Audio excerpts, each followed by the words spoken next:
स्वामी रामकृष्ण परमहंस कहते हैं, इस दुर्लभ मानव जन्म को पाकर भी जो इसी जीवन में भगवान को पाने की चेष्टा नहीं करता, उसका जन्म वृथा है।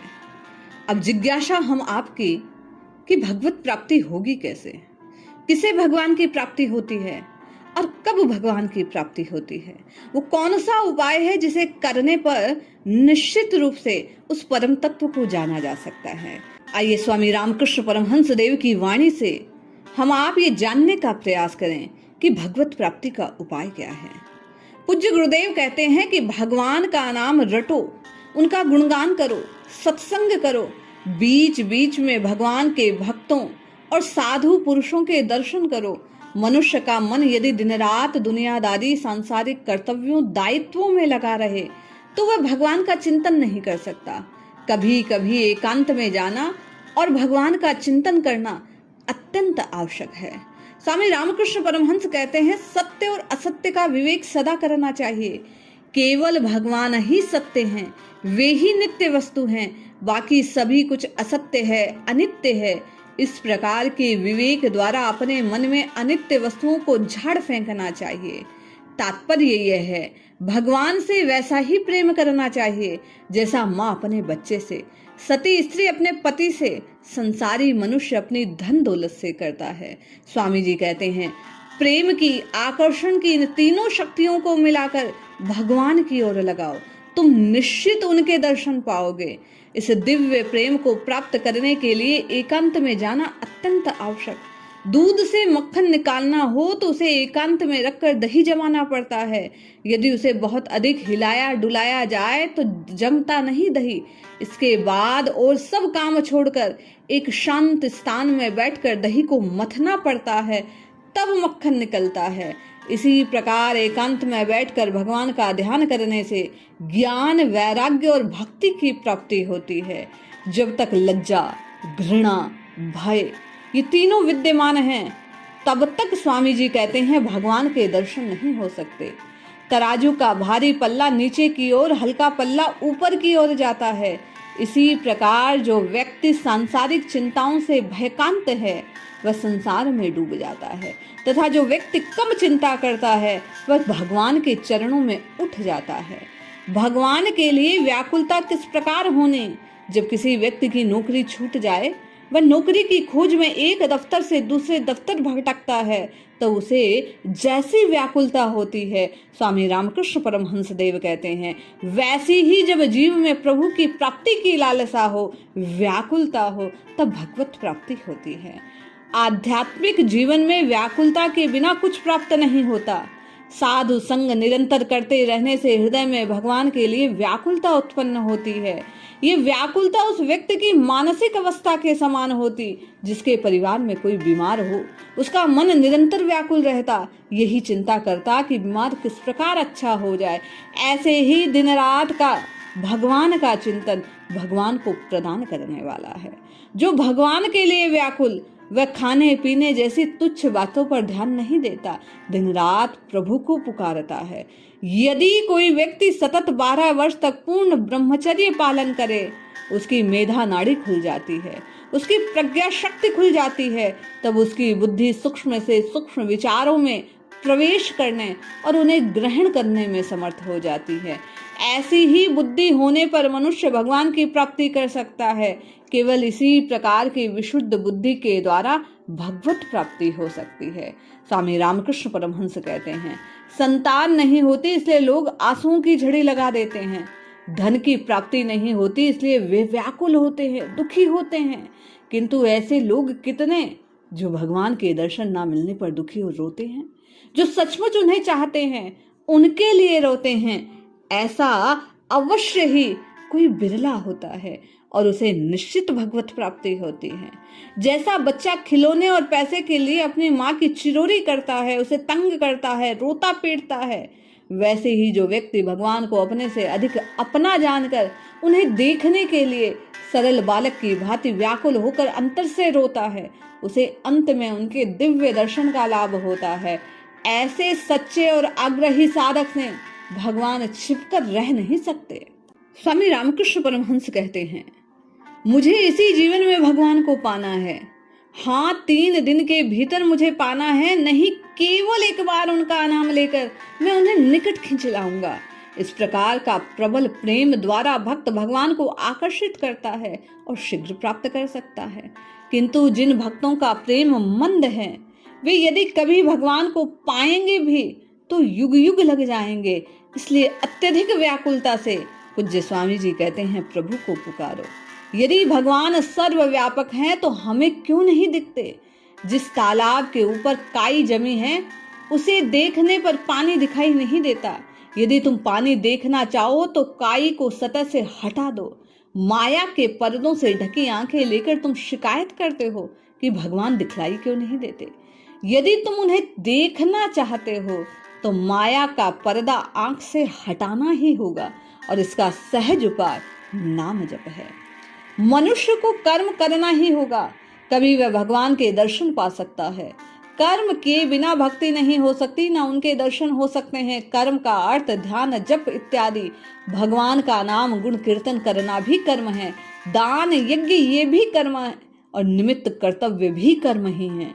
यदि दर्पण धूल से ढका हो, उसमें चेहरा दिखाई नहीं देता। हृदय के शुद्ध होने पर भक्ति की प्राप्ति, तभी भगवान की कृपा, उसके दर्शन होते हैं। उनका नाम जपते हुए, उन्हें देह और मन को शुद्ध बनाते हुए, उन्हें पुकारते रहने पर, उनका पावन नाम गुणगान करते से जिह्वा पवित्र होती है, हृदय पवित्र होता है, तब प्रभु प्राप्त होते हैं। जिस समय तुम साधक अवस्था में हो, उस समय उन लोगों से दूर रहो जो साधन भजन करते देख तुम्हारी हंसी उड़ाते हैं, जो धर्म और धार्मिक लोगों की निंदा करते हैं। ऐसे विमुख लोगों से सदैव बचना चाहिए। कुतुबनुमा का कांटा सदा उत्तर की ओर इशारा करता है। इसी कारण समुद्र में जहाज अपनी दिशा को नहीं खोता। इसी प्रकार मनुष्य जब हृदय में भगवान को लगाता है, भगवान को हृदय में लगाता है, तभी संसार समुद्र में लक्ष्य को नहीं खोता, और परम लक्ष्य प्रभु की प्राप्ति ही है। स्वामी जी कहते हैं, एक बगुला मछली पकड़ने के लिए धीरे धीरे तालाब के किनारे की ओर बढ़ रहा था। उसके पीछे से एक व्याध उसे लक्ष्य बनाए उस ओर निशाना लगा रहा था, किंतु बगुले का उस ओर ध्यान नहीं। अवधूत ये देखकर बगुले को प्रणाम करता है, कहता है, जब मैं ध्यान में बैठूं तो तुम्हारी ही तरह कभी पीछे मुड़कर न देखो, मेरे पीछे क्या है। इस प्रकार जो एकाग्रचित होकर भगवान को पुकारता है, निश्चित यही संकेत है कि प्रभु से प्राप्त होते हैं। सांसारिक वस्तुओं के प्रति तनिक भी मोह के रहते भगवत प्राप्ति नहीं होती। धागे में यदि छोटा सा भी रेशा बाहर निकला हो तो वह सुई के छेद में नहीं जाती। उसी प्रकार मन में कुछ भी रह जाए तो फिर प्रभु प्राप्ति नहीं होती। जिस प्रकार पोटली फटकर सरसों के दाने यदि चारों ओर बिखर जाए तो उन्हें बटोरना बड़ा कठिन, उसी प्रकार सांसारिक वस्तुओं के पीछे इधर उधर दौड़ने वाला मन अंतर्मुखी और एकाग्र करना अत्यंत कठिन है। किंतु नाम जप सहज साधन जो मन को बांध सकता है। साधु संग धर्म साधना का एक प्रधान अंग है। जो मनुष्य नीचे लिखे 3 भावों में से किसी एक में प्रतिष्ठित हो जाए तभी वह भगवान को पाता है। ये सब कुछ मैं हूँ, ये सब कुछ तू है, तू प्रभु है, मैं दास हूँ। जो भाव हृदय में जच जाए उसी को पकड़े रहने पर निश्चित प्रभु प्राप्ति होती है। स्वामी जी कहते हैं, जिस प्रकार बाघ दूसरे पशुओं को खा डालता है, उसी प्रकार भक्त अनुराग रूपी बाघ काम क्रोध अन्य विकारों को खा जाता है। एक बार जब मनुष्य के हृदय में अनुराग उदित हो जाए तब काम क्रोध आदि विकार स्वतः नष्ट हो जाते हैं। तोते के गले में कंठी निकल जाने पर उसे पढ़ाया नहीं जा सकता, बचपन में ही उसे पढ़ाना चाहिए। इसी प्रकार बुढ़ापे में मन को भगवान की ओर लगाना अत्यंत कठिन हो जाता है। युवा अवस्था में ये सरलता से हो सकता है। इसलिए आज अभी इसी वक्त से अपने मन को प्रभु के चरणों से बांधने का प्रयास करना चाहिए। स्वामी रामकृष्ण कहते हैं, जब किसी वस्तु के लिए आंतरिकता के साथ मन और मुख एक करके प्रार्थना की जाती है तब वह प्रार्थना भगवान सुनते हैं। पर जो मुख से तो कहता है, हे प्रभु ये सब तेरा है, पर मन ही मन सोचता है ये सब मेरा है, उसकी प्रार्थना कोई फल नहीं देती। तुम्हारे भाव में किसी प्रकार का छल कपट ना हो, दिल के सच्चे निष्कपट बनो, मन और मुख को एक करो, तुम अवश्य सफल होगे। सच्चे और सरल हृदय से प्रार्थना करो, मैं तुम्हारी प्रार्थना अवश्य सुनेंगे, ऐसा स्वामी जी का विश्वास है। जैसे राजा के पास पहुंचना हो तो द्वारपाल और पहरे गणों को संतुष्ट करना पड़ता है, उसी प्रकार राजाधिराज ईश्वर के पास पहुंचने, उनकी कृपा का अनुभव करने के लिए साधन, भजन, भक्त सेवा, साधु संग ये खूब करना होगा। विषय चिंतन और सांसारिक दुश्चिंताओं से मन को स्थिर न होने दो। जो कुछ करना आवश्यक हो ठीक समय पर करो, मन को सदा भगवान में लगाए रखो। जगदम्बा से अचल भक्ति और दृढ़ विश्वास के लिए प्रार्थना करो। एक बार नारद के स्तव से प्रसन्न हो भगवान राम ने उनसे वर मांगने को कहा। नारद जी ने कहा, हे राम, मुझे तुम्हारे चरणों में शुद्ध भक्ति दो, ये करो कि तुम्हारी भुवन मोहिनी माया से मैं मुग्ध ना हूं। राम जी ने कहा, तथास्तु, कुछ और मांगो। वे बोले, मैं और कुछ नहीं चाहता, केवल शुद्ध भक्ति चाहता हूं। जो अपने अंतःकरण से भगवान को चाहता है वह निश्चित उन्हें पाएगा।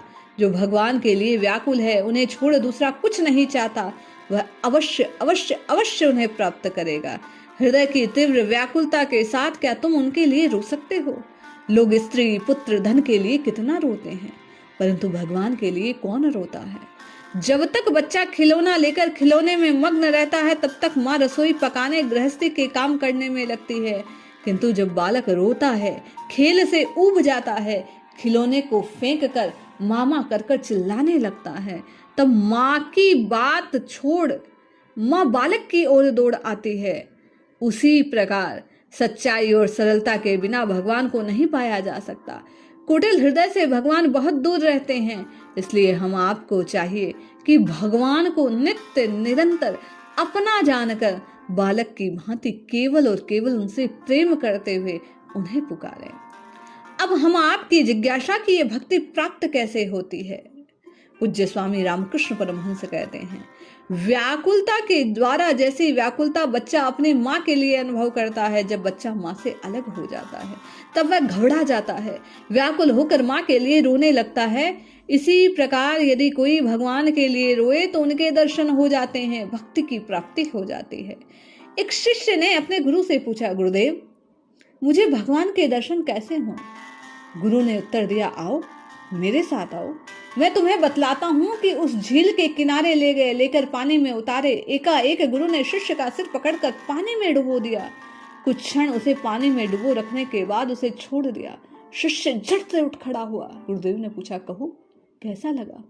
शिष्य ने कहा, अहो, ऐसा लगा कि मर जाऊंगा, मेरे सांस लेने को छटपटा रहा था। गुरुदेव ने कहा, जब तक भगवान के लिए इसी प्रकार छटपट करोगे, जान लेना बहुत देर तक छटपटाने पर ही वे मिलते हैं। परमात्मा प्राप्ति के उपाय को और अधिक स्पष्ट करते हुए स्वामी रामकृष्ण परमहंस कहते हैं, जैसे बड़ी मछली पकड़ने को लोग पानी में बंसी डाल घंटों शांत बैठे रहते हैं, इसी प्रकार जो भक्त धैर्य पूर्वक साधन भजन में लगा रहे, वह अंत में निश्चित भगवान को प्राप्त कर लेता है। इन संसार समुद्र में काम, क्रोध, मद, लोभ आदि 6 घड़ियाल हैं, किंतु यदि तुम अपने शरीर पर हल्दी मलकर जल में उतरो तो तुम्हें उनसे भय न रहेगा। विवेक और वैराग्य की ये हल्दी निश्चित इन घड़ियालों से तुम्हें छुड़ा देगी। काम पर किस प्रकार विजय प्राप्त की जाए, क्योंकि काम भगवत प्राप्ति में बाधा उत्पन्न करता है। पूज्य स्वामी जी कहते हैं, सभी स्त्रियों को माता की तरह देखें, स्त्री के चेहरे की ओर न देख, सदा उनके पैरों पर दृष्टि रखें। ऐसा करने पर बुरे विचार भाग जाएंगे। सभी स्त्रियां भगवती जगत जननी का अंश हैं, उन्हें माता की दृष्टि से देखना ये काम को समाप्त कर देता है। अपनी दुर्बलताओं पर विजय पाए बिना भगवत प्राप्ति असंभव है, तो दुर्बलताओं पर विजय कैसे पाई जाए? स्वामी रामकृष्ण कहते हैं, जब फूल से फल तैयार होने लगता है तो पंखुड़ियां अपने आप झड़ जाती हैं। इसी प्रकार जब तुम्हारे भीतर दिव्य भाव की वृद्धि होगी, तब तुम्हारी मानवीय दुर्बलताएं अपने आप नष्ट हो जाएंगी। जो भगवान को पाना चाहते हैं, भजन साधन में उन्नति करना चाहते हैं, उन्हें स्वयं को कामिनी कांचन के आकर्षण से विशेष बचा कर रखना चाहिए, अन्यथा उन्हें सिद्धि प्राप्त नहीं हो सकती। जब मन विषयाशक्ति से मुक्त हो जाता है तब भगवान की ओर जाता है, उन्हीं में स्थित होता है। बद्ध जीव इसी प्रकार मुक्त हो जाता है। बद्ध जीव वह है जो भगवान को दूर से जाने, भगवान के मार्ग को दूर जाने, दूर ले जाने वाले मार्ग पर चलता है। किसी का दोष मत देखो, एक कीड़े का भी नहीं। जिस प्रकार तुम भगवान से भक्ति के लिए प्रार्थना करते हो, उसी प्रकार इसके लिए भी प्रार्थना करो कि मैं परदोष दर्शन ना करूं। मन ढोंगी, हिसाबी, तार्किक है, वह भगवान को नहीं पा सकता। मन में विश्वास और सच्चाई होनी चाहिए। सच्चे हृदय से मनुष्य में भगवान के निकट है, किंतु कपटी मनुष्य बहुत दूर। इसलिए मन को स्वच्छ करना चाहिए, और मन की शुद्धि का इस कलिकाल में सहज और सर्वोच्च साधन सभी संतों ने इस नाम जप को बतलाया है। जब तुम देखो कि भगवान का नाम सुनते ही तुम्हारी आंखों में आंसू आ जाते हैं, शरीर में रोमांच हो उठता है, तब जान लो कि तुम कामिनी और कांचन की आसक्ति से मुक्त हो गए। तुमने भगवान को पार लिया। तुम राधा और कृष्ण को मानो न मानो, किंतु उनके एक दूसरे के प्रति आकर्षण को स्वीकार करो। अपने हृदय में भगवान के लिए उसी प्रकार की व्याकुलता लाने का प्रयत्न करो। उन्हें प्राप्त करना केवल और केवल व्याकुलता की आवश्यकता है। भगवान तक पहुंचने के लिए बहुत से पथ हैं, प्रत्येक मत एक पंथ है। ऐसा ही वैसा जैसा काली मंदिर पहुंचने के लिए अनेक रास्ते, किंतु ये अवश्य मानना पड़ेगा कि कुछ रास्ते साफ सुथरे तो कुछ गंदे। साफ सुथरे रास्ते पर जाना अच्छा है। इस कलिकाल में सबसे साफ सुथरा रास्ता भगवान के नाम गुण का कीर्तन करना है, निरंतर उन्हें पुकारना है। तुम भगवान के जितने निकट पहुंचोगे उतना शांति का अनुभव करोगे। शांति शांति चरम शांति। तुम जितना गंगा के निकट पहुंचते हो उतना तुम्हें गंगा की शीतलता का अनुभव होता है। जब गंगा के जल में डुबकी लगाते हो तब पूर्ण शीतलता की अनुभूति होती है। इसी प्रकार जब जीव संसार से विमुख हो भगवान के सम्मुख होता है, उनके नाम रूप लीला और धाम का गुणगान करने लगता है, तो निश्चित वह शांति की चरम अनुभूति को प्राप्त करता है। इसलिए पूज्य गुरुदेव के कहे अनुसार हम आप नित्य निरंतर नाम नाम नाम नाम की रटना लगाएं, प्रभु को पुकारे, तो निश्चित भगवत प्राप्ति के आनंद को अनुभूत करेंगे। जपिए, रटिए, पुकारिए, निश्चित लाभ होगा। जय श्री हरि।